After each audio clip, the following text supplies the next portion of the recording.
পৃথিবীর প্রত্যেকটা মানুষ তার নিজের ধর্মকে বড় মনে করে। এইভাবে যদি সবাই নিজের ধর্মকেই বড় মনে করে, যদি ধর্মের সাথে ধর্মের কম্পেয়ার না করে, তুলনা করে, যদি ভালো মন্দ বোঝার চেষ্টা না করে, তাহলে তো সংঘাত চিরকালই থেকে যাবে, তাই না? চিরকাল থেকে যাবে, এর কোনো সমাধান হবে না। আর হাজার হাজার লক্ষ লক্ষ কোটি কোটি প্রাণ ঝরতেই থাকবে। যদি আমি ভুল বলি আপনারা কমেন্ট করবেন, আমি উত্তর দেব। বয়সের দিক থেকে সনাতন ধর্মের কথা বলতেই হয়, কারণ ভালো হোক মন্দ হোক সে তো বয়স্ক মুরব্বী। সনাতন ধর্মের কথা আগে বলি। সনাতন ধর্মের যারা দাবি, তাদের দাবি হচ্ছে যে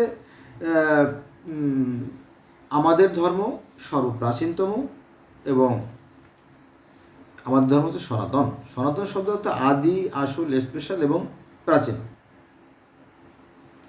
তাদের দাবি হচ্ছে যে আমাদের শ্রীকৃষ্ণ স্বয়ং ঈশ্বর। তিনি মানুষের রূপ ধরে এসে আমাদের জীবন প্রণয় শিখে দিয়ে গেছেন। তার নির্দেশিত পথ একমাত্র পথ, আর সে পথে চললেই আমাদের জন্য স্বর্গ অবধারিত। ক্লিয়ার? তাহলে হিন্দুরা স্বর্গে চলে গেল। আর একটা বিষয়, না স্বর্গে চলে গেল না, আপনি যদি কেউ মারা যায়, হিন্দুদের মধ্যে যদি কেউ মারা যায়, তাহলে দেখবেন যে সেখানে লেখা রাখে যে মারার পরে বাবার নামে শ্রাদ্ধ হয়। শ্রাদ্ধ কিন্তু কোনো ইসে নাই, বেদেও নাই, গীতায়ও নাই, কোনো কিছু নাই। যাক, সেটার কথা না। তো দেখবেন যে ওই যে সিলেট অর্থাৎ পাথরের ফলকে লেখা রাখে যে স্বর্গীয় বিধানচন্দ্র রায়, স্বর্গীয় সুরেশচন্দ্র বসু, স্বর্গীয় জ্যোতিময় শাস্তি, এরকম কি মানে হিন্দুদের তো হরেক রকম নাম, এই নামগুলো লেখে টানায় রাখে। তার মানে কি তারা মরার পরেই তাদের সন্তানেরা বা তাদের আত্মীয় স্বজনরা তাদের স্বর্গে পাঠিয়ে দেয়। ক্লিয়ার? 2 নম্বরে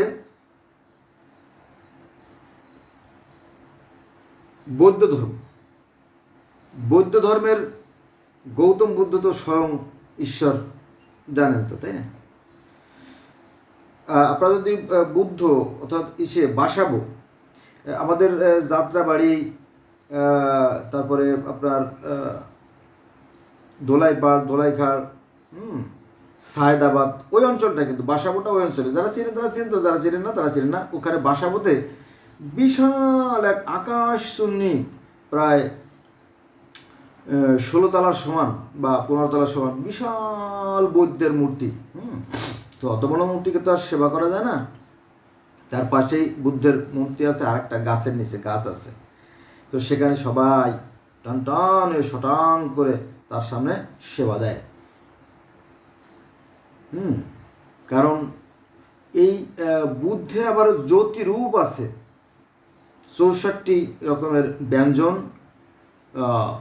লক্ষণ, জ্যোতিরূপ এটা আছে। এটা সবাই দেখতে পারে না। যেমন আল্লাহকে বা সৃষ্টিকর্তাকে যেমন সবাই দেখতে পারে না, ঠিক এই বুদ্ধের যে জ্যোতিময় রূপ আছে সেটা কিন্তু সবাই দেখতে পারে না। এই জন্য এ ব্যাপারে খুব কমই আলোচনা করা হয়। তাকে সাধনা করতে হয়, সাধনা করে তাকে পাওয়া যায়। আর স্বর্গ নাই এটা সত্য, কিন্তু যদি কেউ সৎ কাজ করে বৌদ্ধ ধর্মে, সে নির্বাণ লাভ করে, অর্থাৎ ঐশ্বরিক যে সত্তা, সেই সত্তার সাথে বিলীন হয়ে যায়, লীন হয়ে যায়, লয় হয়ে যায় বৌদ্ধ ধর্মে। গেল। আবার স্বর্গ যে নাই তাও না। এই গৌতম বুদ্ধ স্বর্গে গিয়েছিলেন। চিন্তা করেন, স্বর্গ না থাকলে স্বর্গে কীভাবে গেল? স্বর্গে গিয়েছিলেন বলতে তার মাতা, অর্থাৎ গৌতম বুদ্ধের মাতা তো মারা যায় ছোটবেলা, জন্মের পরেই। তো তার খালার কোলে সে মানুষ হয়। গৌতমী হচ্ছে তার খালা, অর্থাৎ যার কোলে পিঠে সে মানুষ হয়েছে। ভুল হলে ক্ষমা করবেন। গৌতমী হচ্ছে তার খালা, তার কোলে পিঠের মানুষ হয়েছে। আর তার মা ছিল মহামায়া দেবী, গৌতম বুদ্ধের মাতা ছিল মহামায়া দেবী। তো এই মহামায়া দেবীর সাথে দেখা করার জন্য স্বর্গে গিয়েছিলেন। স্বর্গ যেখানে নবী মুহাম্মদ সাল্লাল্লাহু আলাইহি ওয়াসাল্লাম মেরাজে গেছিলেন, যেখানে কৃষ্ণ মেরাজে গিয়েছিলেন, হ্যাঁ, যেখানে খ্রিস্টানদের যে নবী ঈসা তিনি বর্তমানে আছেন, সেখানে বুদ্ধ গিয়েছিলেন। বুদ্ধ গেলেন, যাওয়ার পরে দেখাশোনা করে ও বহুবার যাওয়া আসা করছেন, বহুবার স্বর্গে গেছেন, স্বর্গে দেখাশোনা করে আসছেন। হলো বিষয়, সেটা আমরা গৌতম বুদ্ধের জীবনীতে আমরা পাই। আর বুদ্ধ ধর্মের কথা হচ্ছে যে আমরা হচ্ছি জগতের মধ্যে সবচেয়ে স্বচ্ছ পরিষ্কার, এই প্রকৃতি আমাদের স্রষ্টা, সৎ কাজ করলে তো নির্মাণ লাভ করবই। আর আমরা জীবের সেবা করি, জীবে প্রেম করে যেই জন সেই জন সে বিজয় ঈশ্বর। এই কথা কিন্তু আমাদের ইসলাম ধর্মে আছে, যেহেতু আমি মুসলমানের সন্তান, আমাদের ইসলাম ধর্মের কথা আছে যে হ্যাঁ, আল্লাহ বলতেছে যে আমার সৃষ্টিকে ভালোবাসে, যে আমার সৃষ্টিকে ভালোবাসে আমি তাকে ভালোবাসি। এটা কোরআন হাদিসের কথা। আর একটা কথা আছে যে নবী মুহাম্মদ সাল্লাল্লাহু আলাইহি ওয়াসাল্লাম বলতেছেন যে আমার মানে যে ব্যক্তির দ্বারা তার প্রতিবেশী নিরাপদ না, সে আমার উম্মত না। কার কথা? নবী মুহাম্মদ সাল্লাল্লাহু আলাইহি ওয়াসাল্লামের কথা। একটা হাদিসে আছে যে তুমি যখন রান্না করবা, এভরিওয়ান, তুমি যখন রান্না করবা তখন একটু তরকারির ঝোল বাড়িয়ে দিও। কেন? প্রতিবেশীর জন্য। এই প্রতিবেশীর হকের ব্যাপারে খুব কড়াকড়ি যেমন ইসলাম ধর্মে আছে, তেমনি ইহুদি ধর্মে আছে। আচ্ছা, মূল কথা আসি। তো এই বুদ্ধ ধর্মেও সৃষ্টিকর্তা আছেন। কারণ কি জানেন? গৌতম বুদ্ধ যদি নিজে স্বয়ং সম্পূর্ণ হতেন, তাহলে তিনি ওই অসৎ গাছের নিচে বসে 7 বছর ধরে ধ্যান সাধনা করতেন না। এই 7 বছর ধরে ধ্যান সাধনা করতে ঈশ্বরের বোধিজ্ঞান লাভ করেন। তখন তিনি আলোকিত হন এবং তিনি আলো বিতরণ করা শুরু করেন। আমার কাছে টাকা থাকলেই তো আমি টাকা বিতরণ করব না। আমি যদি বড় লোকের সন্তান হই তাহলে তো আমি দান খরচ করবো, তাই না? আর যদি আমি গরিবের সন্তান, আমি তো ভিক্ষা করবো, তাই না? ঠিক ওরকম ঠিক। তো গৌতম বুদ্ধ যেহেতু বোধি জ্ঞান প্রাপ্ত হয়েছিলেন, ফলে তিনি সেই জ্ঞান বিতরণ করছিলেন। ক্লিয়ার?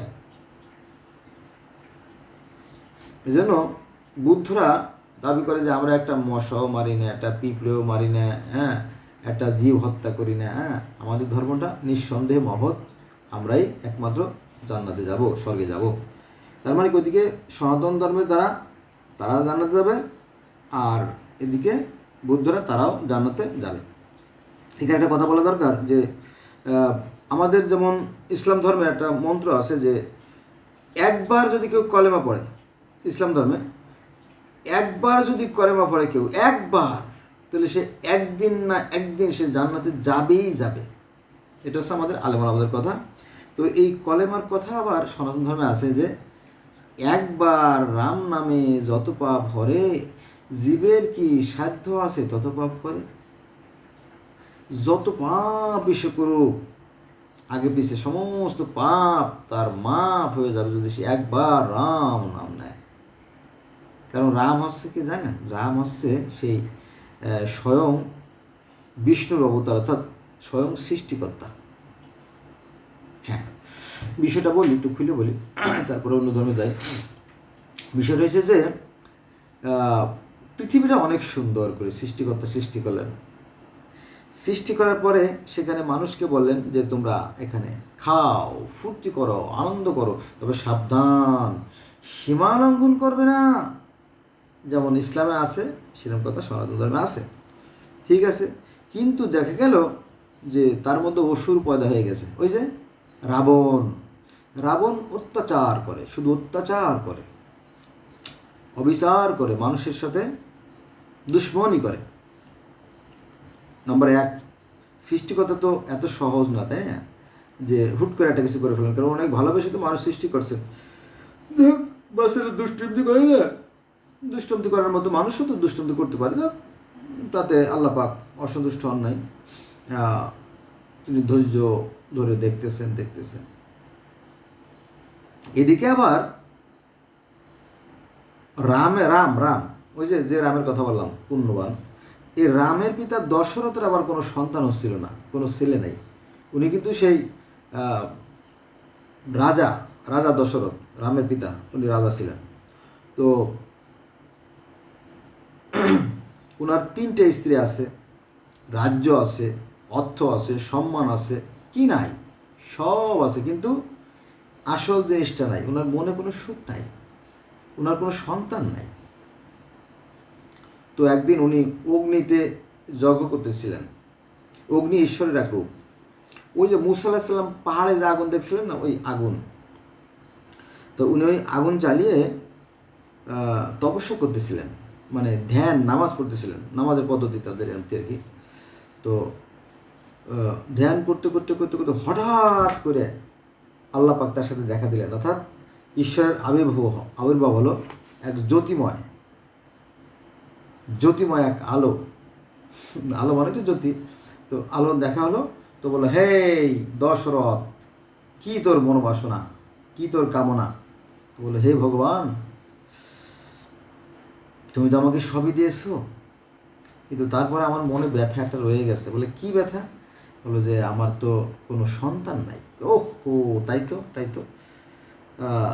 আচ্ছা ঠিক আছে, তোর আমি পায়েস দিলাম, একটু পায়েস দিলাম, এই পায়েস তোর স্ত্রীর খাওয়াই দিস, সন্তান হবে।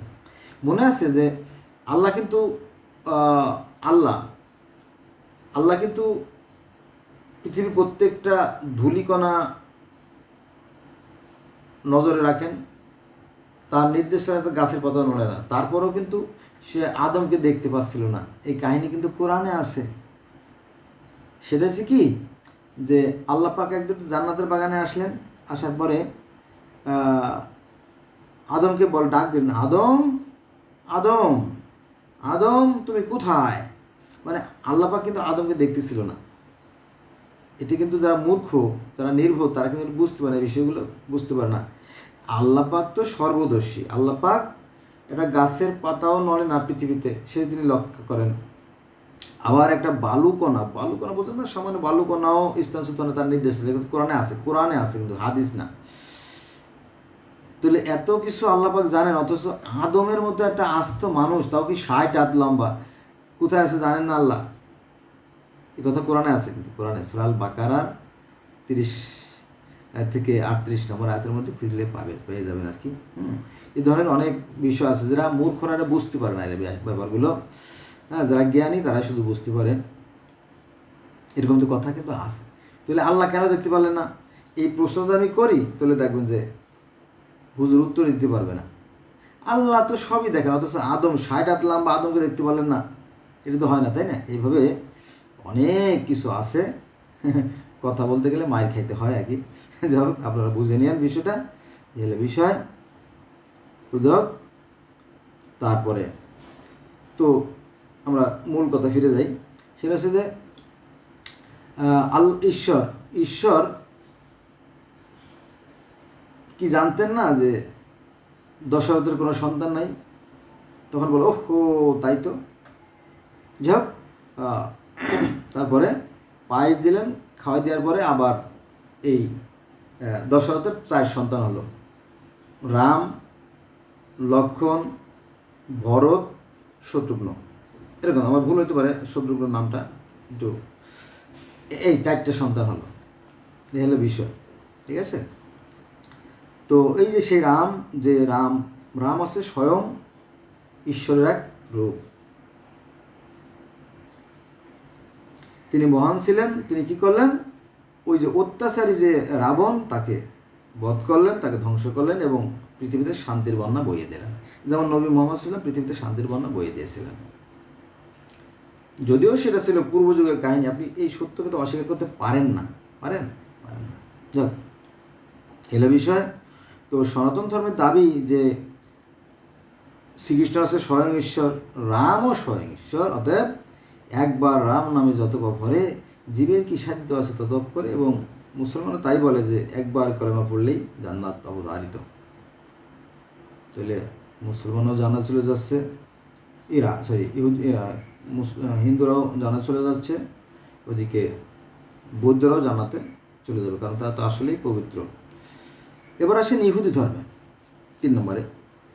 আমি পৃথিবীতে তো বর্তমানে 5টা ধর্ম রাজত্ব করতেছে: ইহুদি, খ্রিস্টান, মুসলিম, বৌদ্ধ, সনাতন। এই 5টা ধর্ম বর্তমানে রাজত্ব করছে। 5টা ধর্ম কথা নিয়ে আলোচনা করবো, কারণ একটা ভিডিওতে অনেক আলোচনা করা যায় না। এবার আসেন 3য় ধর্ম, ইহুদি ধর্ম। ইহুদিদের দাবি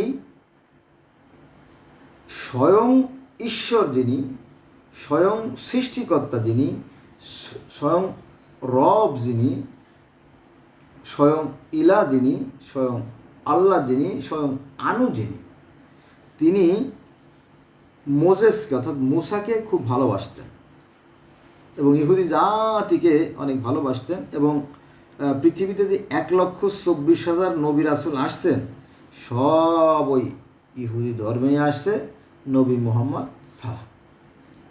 ইন্টারেস্টিং ব্যাপার না? অনেক ইন্টারেস্টিং ব্যাপার আছে। যারা মূর্খ, যারা নির্বোধ, যারা গরু টাইপের, তারা এগুলো বুঝতে পারে না আর কি। বিষয়টা ভালো করে খেয়াল করবেন। আর যিনি সৃষ্টিকর্তা, যিনি এই বিশ্ব ব্রহ্মাণ্ডের পরিচালক, যিনি এই পৃথিবীর মালিক, তিনি শুধুমাত্র 1,24,000 নবী দেশের মধ্যে এক জায়গায় ঢেলে দিচ্ছেন।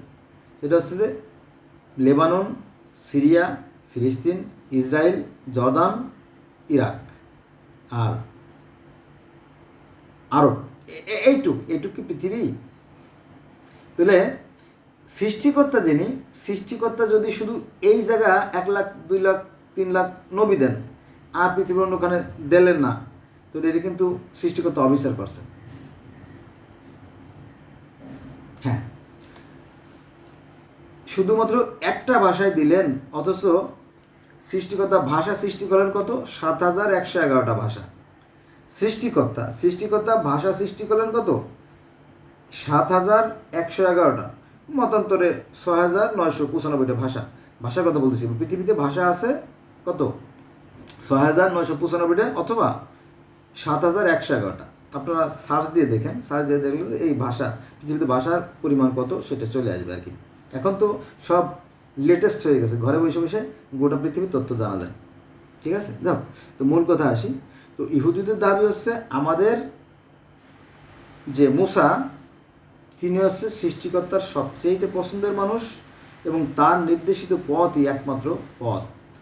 এখানে আরেকটা গুরুত্বপূর্ণ বিষয় আছে, সেটা হচ্ছে যে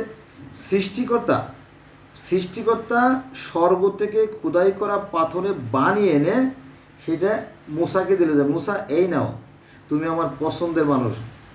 আল্লাহ কিন্তু মুখে বলেন নাই, সরাসরি লিখিত সিলেট যেটা দিচ্ছে আর কি, ফলক দিচ্ছেন মুসার হাতে, ওই যে তুর পাহাড়ে, সিনাই পর্বতে বা তোয়া পর্বতে যাই বলেন, সেখানে, যাতে আবার ভুলে না যায়। তো সেই সিলেটকে বলা হয় 10 কমেন্ডমেন্টস। যে 10 কমেন্ডমেন্টসের কথা কোরআনেও আছে, 2টি ফলকের কথা কোরআনেও উল্লেখ আছে, যে ওই ইহুদিকে যেটা দিছিল আর কি। হ্যাঁ, যাই হোক, তো আল্লাহবাক বলো যে মুসা, তুমি আমার খুব পছন্দের প্রিয়, আর তোমার যে জাতি তাদেরকে আমি বহু বিপদ থেকে রক্ষা করছি। ওই যে নীল নদ পার করলো, তারপর তাদেরকে মান্না সালোয়া খাওয়ালো, তাই না?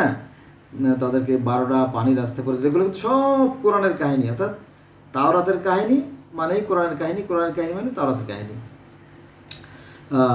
তো ইহুদিদের দাবি যে আমাদের নবী সৃষ্টিকর্তার খুবই পছন্দের প্রিয়, তাই তিনি নিজে হাতে যে বাণী দিয়ে গেছেন এবং বলে গেছেন যে হে মুসা তো না, মোজেস। ইহুদিরা মুসাকে মোজেস বলে, আমরা বলি মুসলমান মুসা।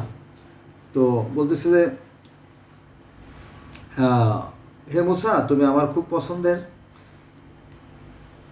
আর তোমাকে যারা অনুসরণ করবে তারাও আমার খুব পছন্দের হবে, প্রিয় হবে। এই নাও তোমার নির্দেশনামা, এই নাও দলিল, এই দলিল অনুযায়ী তোমরা চলাফেরা করবে। অর্থাৎ ইহুদিরা দাবি করে যে আমরাই জগতের শ্রেষ্ঠ জাতি, এবং পৃথিবী পরিচালনা করার মতো যোগ্যতা শুধুমাত্র আমাদেরই আছে। ঈশ্বর আমাদের দান করছেন। আর জান্নাত তো আমাদের জন্যই অবধারিত, জান্নাত তো আমাদের জন্য। ইহুদিরা নাসারা যারা, তারা দাবি করে যে আমরাই একমাত্র জান্নাতে যাওয়ার যোগ্য। তাহলে ওদিকে সনাতন ধর্মেরা জান্নাতে চলে গেল, বৌদ্ধরাও জান্নাতে গেল, আর ইহুদিরাও জান্নাতে গেল, বাকি থাকলো খ্রিস্টান। দেখেন এদের যুক্তি কিন্তু আরও বেশি কড়া। কড়া বোঝেন নাই? কড়া মানে মজবুত, স্ট্রং ডকুমেন্টস। তো খ্রিস্টানদের দাবি যে ঈশ্বর পবিত্র, আর তাই পবিত্র রুহানি শক্তি দ্বারা তিনি পবিত্র মা তার গর্ভে পবিত্র সন্তান জন্ম করেছেন, এবং তার ক্ষমতা এত এত এত বেশি ছিল যেটা কোরআন খুললে পাওয়া যায়, বাইবেল খুললে পাওয়া যায়। কি ক্ষমতা? সেই ক্ষমতা হচ্ছে যে মুসা আলাইহিস সালাম মাটি দিয়ে পাখি বানিয়ে আকাশে ফু করে দিতেন। এই তাওরাতের কাহিনীগুলো, বাইবেলের কাহিনীগুলো কিন্তু কোরআনে আছে। ফলে এই তিনটে ধর্ম, অর্থাৎ ইহুদি ধর্ম, খ্রিস্টান, ইসলামের এই তিনটে ধর্মকে বলা হয় আব্রাহামিক রিলিজিয়ন, অর্থাৎ ইব্রাহিম নবীর ধর্ম। এই তিনটেই একই নবীর ধর্ম। কিন্তু যারা মূর্খ তারা জানে না, যারা সাধারণ তারা জানে না। তো আর এই তিনটে গ্রন্থে একই কাহিনী, একই নবীর কাহিনী। অর্থাৎ আদম থেকে যে 25 জন নবীর কথা বলা আছে সব তাওরাতে আছে, জব্বুরে, বাইবেলে, ইনজিলে, কোরআনে, সব জায়গায় আছে একই কাহিনী। কিন্তু এটা জানতে দেয় না কারা? আমাদের এই ধর্মগুরুরা। কেন দেয় না আমি জানি না। তো যেটা বলছিলাম যে এই ঈসা হচ্ছে স্বয়ং ঈশ্বরের পুত্র। ঈশ্বরের পুত্র সেটা কী বলবেন আপনি? তার তো কোনো পিতা নাই, তো তাদের পিতা আছে, তাই না? হয়তো রূপক অর্থে সৃষ্টিকর্তাকেও যদি পিতা বলে তাহলে আপনার ক্ষতি কী? শোনেন, ঘটনা শুনুন। এই যে আমি আমার দেখছেন, এই যে আমার নাম আবুল বাশার। তো আমার বাবা মারা গেলেন 80 সালে, 1980 সালে। তখন আমার বয়স কত? এই 6, 7, 8 বছর এরকম হবে আর কি। তখন আমি তো কান্না করতেছি, শুধু কান্না আর কান্না। তো আমার আবার বাপ চাচারা 8 ভাই। 8 ভাইয়ের তখন জীবিত ছিল 4 জন ছিল, হাতেম মোল্লা, হারেজ মোল্লা, সামাদ মোল্লা, কালো মোল্লা। 5, মানে 4 জন ছিল, আমার বাবার 5 নম্বর। আরগুলো সাপে কেটে মারছে, তারপরে আপনার অন্য কারণে মারা গেছে এরকম। যাক, তো আমার বাবা হলো 5 নম্বর। তো আর 4 চাচারা একসাথে ব্যাটা ব্যাক করো, মানে আমার ভাই ব্যাক করো, কিস কান্দিস না, তোর একটা বাবা মরছে তাতে কিস, আমরা আরো 4-4টে বাবা আছি না? হ্যাঁ, আমরা আরো 4-4টে বাবা আছি, তো সমস্যা। তো দেখলাম তখন তো ছোটো, বললাম যে তাই তো, আমার তো আরো অনেক বাবা আছে। কিন্তু জানেন এই বাবারা কী করছে? পরবর্তীতে বাজ দিছে। জীবনে কোনো দিন বাড়ির একটু জমি ঠিক করতে ভাগ করে দেয় নাই, পুকুরের জমি, আমাদের জমি, হক জমি খাইতে দেয় নাই, মাঠের হক জমি খাইতে দেয় নাই, ঘরের থেকে স্বর্ণ গহনা টাকা পয়সা লুট করে নেছে। এই হলো বাবার কাহিনী, চাচার কাহিনী। যাই হোক, তো এখন আপনি ঈসা নবী বা মোজেসের বাবাকে কি বলবেন? যেহেতু সে একজন মানুষ, তার তো একজন বাবা আছে না? অবশ্যই আছে। এই জন্য বলা হয় ঈশ্বরই তার বাবা, রূপক অর্থে যদিও। যেমন এই চাচারা কিন্তু আমার বাবা না, কিন্তু বাবার ভাই এই হিসাবে মানে বাবা। তো যেহেতু খ্রিস্টানরা দাবি করে যে ঈসাই স্বয়ং ঈশ্বরের পুত্র, দাবি করা কিন্তু অমূলক নয়, যুক্তিসঙ্গত। কারণ সে তো বিনা পিতায় ঈশ্বরের মাধ্যমে, অর্থাৎ সৃষ্টিকর্তা আল্লাহর কুদরত দ্বারা সৃষ্টি হয়েছে, তাই না? এক অর্থে তো বলাই যায়, তাই না? যাক, এটা নিয়ে খোদ ইসলাম নয়, খোদ ইহুদের মধ্যে মতভেদ আছে। তাদের মধ্যে আছে ব্যাপটিস্ট, ক্যাথলিক, প্রোটেস্ট, সেভেন অ্যাডভান্টিস্ট, জিহোবার সাক্ষী, অর্থোডক্স, অ্যাংলিকন, হানাফাইট, এরকমটি আরও 14 ভাগে ভাগ আছে। ইহুদিদের মধ্যেও ক্লাসিফিকেশন আছে, অনেক ভাগ আছে। আবার বৌদ্ধদের মধ্যেও অনেক ভাগ আছে, হিনজান, মহাযান, বজ্রযান। আবার হিন্দুদের মধ্যেও অনেকগুলো ভাগ আছে। তারপরে আপনার খ্রিস্টান ধর্মেও বহু ভাগ আছে। আচ্ছা, এবার আসেন তাহলে ঈসা আলাইহিস সালাম মাটি দিয়ে পাখি বানিয়ে দিতে পারতেন, এটা কি ভাবা যায়? মাটি দিয়ে পাখি বানাইয়া আকাশে উড়াই দিয়েছেন আল্লাহ, স্বয়ং আল্লাহ তিনি মাটি দিয়ে আদমকে বানায় তার মধ্যে রূহ ফুঁকে দিলেন। তার মানে কি সেই সৃষ্টিকর্তা আল্লাহর যে গুণ, সেই গুণ তো ঈসার ছিল। এটা কোরআন বলতেছে। তাহলে আপনি এটাকে কীভাবে অস্বীকার করবেন, তাই না? তারপরে তিনি কুষ্ঠরোগী ভালো করে দিয়েছেন, মৃত ব্যক্তিকে সুস্থ করে দিয়েছেন। এগুলো কোরআনে আছে, অর্থাৎ বাইবেলের যে কথাগুলো সেগুলো কোরআনে তো বলতেছে, স্বীকার করতেছে। আপনি কেন স্বীকার করবেন না? দ্বন্দ্বটা তো এখানে, ধর্মের বিভেদ তো এখানে। ঠিক আছে, যাও, প্রকৃত সত্য আমি জানি না, যা কোরআনে বাইবেলে তাওরাতে আছে সেটাই আমি বললাম। এবার আসেন ইসলাম ধর্ম। ও সরি, কথা ভুলে গেছি আর কি। এই যে খ্রিস্টানরা বলে যেহেতু ঈসা বা মসিহ হচ্ছে ঈশ্বরের পুত্র, তার নির্দেশিত পথই একমাত্র পথ, তার নির্দেশিত পথে চলতে পারলে তার জন্য স্বর্গ অবধারিত, নিশ্চিত স্বর্গে সে যাবে। ভালো করে খেয়াল করবেন কিন্তু, এই যে ঈসা আলাইহিস সালাম, তিনি কিন্তু সাধারণ ব্যক্তি নন। তিনি মাটি দিয়ে মানুষ তৈরি করে, পাখি তৈরি করে ফু দিয়ে প্রাণ সঞ্চার করে দিয়েছেন। যেটা করছিলেন আল্লাহ পাক নিজে মাটি দিয়ে আদমকে সৃষ্টি করে ভিতরে প্রাণ সঞ্চার করে দিয়েছেন। তার মানে কি আল্লাহর ক্ষমতা আর ঈসার ক্ষমতা অনেকটা কি এক বলবো না, আবার একই তো, তাই না? তিনিও মাটি দিয়ে মানুষ বানাইছেন আর মানুষ দিয়ে পাখি বানাই দেখাই দিয়েছেন যে আমি এটা পারি। আর তো করার দরকার নাই, কারণ মানুষ তো বানানো হয়ে গেছে। মানুষ, গরু, ছাগল, হাঁস, মুরগি, কুত্তা, বিলেই, পাখি, কীট পতঙ্গ সব তো বানানো হয়ে গেছে। তার মানে সেই স্বর্গীয় পিতা তো তৈরি করছেন, তাই না? আর তো দরকার নাই, তাই না? কিন্তু দেখালেন যে আমার ওই ধরনের গুণও আমার ভিতরে আছে। এটা তো কোরআন স্বীকার করতেছে, কিন্তু মুসলমান স্বীকার করতে রাজি না। গন্ধকর কোথায় লাগছে, বুঝছে না? যাক, তো মূল কথা আসি। তাহলে ওদিকে দেখা গেলো যে হিন্দুরা বলে আমরাই মাত্র স্বর্গে যাব, কারণ আমাদের শ্রীকৃষ্ণ স্বয়ং ঈশ্বর। ওদিকে বুদ্ধরা বলে আমাদের বুদ্ধ স্বয়ং ঈশ্বর, আমরাই জান্নাতে যাব।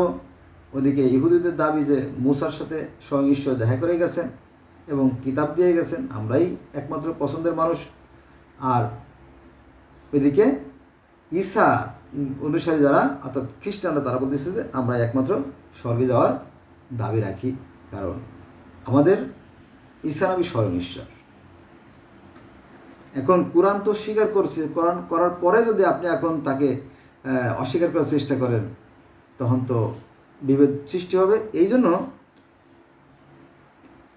এই ধর্ম নিয়ে সংঘাত যাবে না, কিন্তু আসল বিষয়টা এক। আসল বিষয়টা কি জানেন? আসল বিষয়টা হচ্ছে যে সৃষ্টিকর্তা যিনি, তিনি যেই হোক, তাকে যে নামে ডাকুক, সৃষ্টিকর্তার কোনো বিধানে কোনো পরিবর্তন নাই। তিনি দেখেন যে এই পৃথিবীতে যে আমরা 800 কোটি বা 900 কোটি বা যাই মানুষ থাকুক না কম বেশি, এই পৃথিবীতে সবার জন্য তার বিধান কিন্তু এক এবং সমান। এই জন্য আমি মাঝে মাঝে কথাটা বলি যে যে যত বড় মূর্খ সে তত বড় ধার্মিক। এই ধর্ম নিয়ে যারা বাড়াবাড়ি করে তারা ধর্মের মর্ম জানে না। এটা কিন্তু আমার কথা না, মাইন্ড করবেন না। এই কথাটাও আমাদের এই ভারতীয় উপমহাদেশের একজন শ্রেষ্ঠ ভাষাবিদ ডক্টর মোহাম্মদ শহীদুল্লাহর কথা, যে ধর্ম নিয়ে যারা বাড়াবাড়ি করে ধর্মের মর্ম তারা জানে না। আবার এই কোরআনেও দেয়া আছে তোমরা ধর্ম নিয়ে বাড়াবাড়ি করো না, ধর্মের ব্যাপারে কোনো বাড়াবাড়ি নাই, এমন কোনো জনপদ নেই যে আমি তাদেরকে তাদের ভাষায় প্রতিনিধি প্রয়োগ করে নেই, এবং তাদের জন্য আলাদা নিয়মকানুন, আলাদা নবী, আলাদা পদ্ধতি, আলাদা দিক। এই যে আমি লাস্টে যে কথাগুলো বললাম, এই কথাগুলো কোরআনে আছে যে সৃষ্টিকর্তার কোনো বিধানে পরিবর্তন নাই, প্রত্যেক জাতির জন্য আছে নবী রাসূল, এবং তাই আমি তাদেরকে তাদের ভাষায় প্রেরণ করেছি, তাদের জন্য আলাদা নিয়ম কানুন, আলাদা পদ্ধতি। এই কোরআনের এই আয়াতগুলো এই মূর্খরা মানতে রাজি না। কোরআনের আয়াতগুলো মানলে কিন্তু আবার পৃথিবীতে কোনো সংঘাত থাকতো না, যদি কোরআন সঠিকভাবে মানত।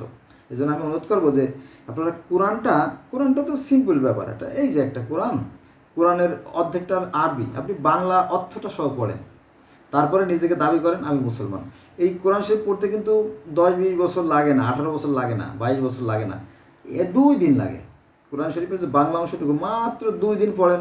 অথবা আপনি লেখাপড়া জানেন না, বুঝলাম, যারা বাংলা পড়তে পারে, সিম্পল ব্যাপার, আমার তো মাতৃভাষা, আমাদের মাতৃভাষা, যে পড়তে পারে তারা বলো বাবা তোমারে আমরা 2 দিনের কিছু খরচাপাতি দেবো, 2 দিনে 500 1000 টাকা দেবো লেবারি খরচ, তুমি শুধু এই কোরআন শরীফটা বাংলাটা অর্থ করে আমাদের পড়ে শোনাবা, তারপরে আপনি নিজেকে মুসলমান দাবি করবেন। কোরআন শরীফ না জেনে না শুনে মুসলমান দাবি করাটা পুরোটাই ভণ্ডামি। ওই যে হুজুর কি বললো, হ্যাঁ খেজুর কি বললো, এটা থেকে সাবধান থাকবেন, ঠিক আছে? তাহলে মুসলমানদের দাবি যে তারাই একমাত্র জান্নাতে যাবে, কিন্তু সৃষ্টিকর্তার বিধান কিন্তু সবার জন্য সমান, প্রত্যেকের জন্য তিনি বিধান দিয়েছেন। এখন আল্লাহ যদি কোরআন পৃথিবীর সকল মানুষের দিয়ে থাকেন, তাহলে তিনি একটা ভাষা কেন রচনা করলেন না? একটা ভাষা রচনা করলে তো এই যে পৃথিবীতে মারামারি কাটাকাটি খুনোখুনি এগুলো হতো না, হতো না। তাহলে আল্লাহ কি পদে পদে ভুল করছেন বলে মনে হয়? না, পদে পদে ভুল করেন নাই। তিনি একটু বৈচিত্র্য আনার জন্য বিভিন্ন জাতিগোষ্ঠী তৈরি করছেন। এমনকি কোরআনে বলে দিয়েছেন যে মানুষ ছিল আদিতে একই জাতিভুক্ত, মানুষ ছিল একই উম্মতভুক্ত। কোরআনে এই শব্দটা আছে যে মানুষ ছিল একই উম্মতভুক্ত, পরে তারা মতভেদ সৃষ্টি করে বিভিন্ন দলে জাতিগোষ্ঠীতে বিভক্ত হয়ে গেছে। আমি আল্লাহ আমার পূর্ব ঘোষণা থাকলে হতো না। অন্তত এই একটা আয়াত যদি মুসলমানরা জানতো, তাহলে আর হিন্দুদের মাথায় বাড়ি দিত না, বৌদ্ধদের ঘরে আগুন দিত না, আর উপজাতিদেরকে কি মাইরে কেটে শেষ করতো না, পৃথিবীতে শান্তি আসতো। কিন্তু ধর্ম জানে না, ও আছে উগ্রপন্থী, এগুলো ধর্ম একটা সম্প্রদায়। ও যেটা বলতে গেছিলাম যে সৃষ্টিকর্তার বিধানের কোনো পরিবর্তন নাই। তিনি একটা মা বাবা যেমন তার 10টা সন্তানকে সমানভাবে ভালোবাসে, সৃষ্টিকর্তা তেমনি তার সৃষ্টিকে সমানভাবে ভালোবাসে। তার বাস্তব প্রমাণ, যেটাকে বলা হয় example is better then percept, তার বাস্তব প্রমাণটা দিয়ে আমি আমার ভিডিও শেষ করে দেবো। তা হচ্ছে যে দেখেন যে আমাদের একটাই আকাশ, হ্যাঁ একটাই আকাশ, আমাদের একটাই পৃথিবী, হ্যাঁ একটাই পৃথিবী, আমাদের একটাই সূর্য, হ্যাঁ একটাই সূর্য, একটাই চাঁদ, হ্যাঁ একটাই চাঁদ।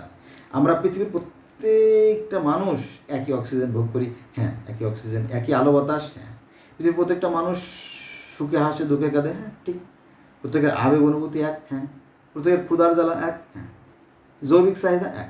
তবে আবহাওয়াজনিত কারণে তারতম্য বেশি আছে। যেমন নাশীতোষ্ণ যে অঞ্চলগুলো আমাদের এখানে একটু যৌবনকালটা তাড়াতাড়ি আসে, আর যেখানে শীত প্রধান দেশ সেখানে একটু দেরিতে আসে, এখানে শুধু পার্থক্য, তাছাড়া কোনো সৃষ্টিকর্তার বিধানে কোনো পরিবর্তন নাই। কিন্তু এই ধর্ম ব্যবসায়ীরা মানুষের মধ্যে বিভেদের প্রাচীর সৃষ্টি করে, যে মানুষ হত্যা করে, যে বিভেদ সৃষ্টি করে, এজন্য তারাই দায় দেখবে। এবং আমার মনে হয় এই ধর্ম ব্যবসায়ীরা জান্নাত তো দূরের কথা, জাহান্নামে এরাই আগে যাবে। তবে সবাই না, মাইন্ড করে না, যাদের মন স্বচ্ছ, আল্লাহ কিন্তু অন্তরের খবর রাখে। আল্লাহ খালি আমার একার, এটা যারা বলে তারা চরম বোকা, এটা বোকা। সৃষ্টিকর্তা সবার জন্য সমান। হ্যাঁ, একটা গল্প বলি, কত 33-34 মিনিট হয়ে গেছে। এটা তো বাংলাদেশের রাজধানী ঢাকা, আর ঢাকার মোহাম্মদপুর কেন্দ্রীয় কলেজ যেখানে আছে, এই কেন্দ্রীয় কলেজের পিছনটায় মানে ডাবল লাইনে একদম পিছনে, ওদিকে আপনার মোহাম্মদপুর কমিউনিটি সেন্টার, মোহাম্মদ কেন্দ্রীয় কলেজের ওই যে শিয়া মসজিদের পূর্ব পাশে যে আপনার কমিউনিটি সেন্টার, আর ওদিকে আছে ওনার girls school, Mohammadpur girls school, তার মাঝখানটাকে ওখানে ডব্লু লাইন আছে। তো ওখানে একটা বাড়িতে গন্ডগোল, মারামারি। তো কি বিষয়টা হয়েছে এরকম যে তারা ভাই হলো 5টা, কয় ভাই? 5 ভাই।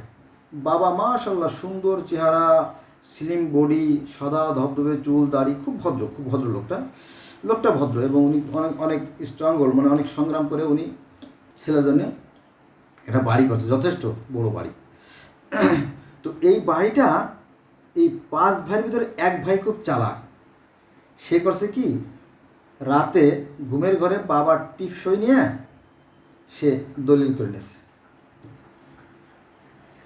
তো যেহেতু এটা তাদের পারিবারিক ব্যাপার, এটা তো তাদের ব্যক্তিগত ব্যাপার, এটা তো তারা বলতে চায় না। বলতে চায় না, কিন্তু ঝগড়া লাগলে এই কথাগুলো ওই ছেলেদের বউয়েরা এটা নিয়ে সিক্রেট আউট করে দেয়, অর্থাৎ সত্য প্রকাশ করে দেয়। তখন আমরা জানলাম যে এই 5 ভাইয়ের মধ্যে এক ভাই পায়টা লিখে নিয়েছে, আর 4 ভাইয়ের আক্রোশ।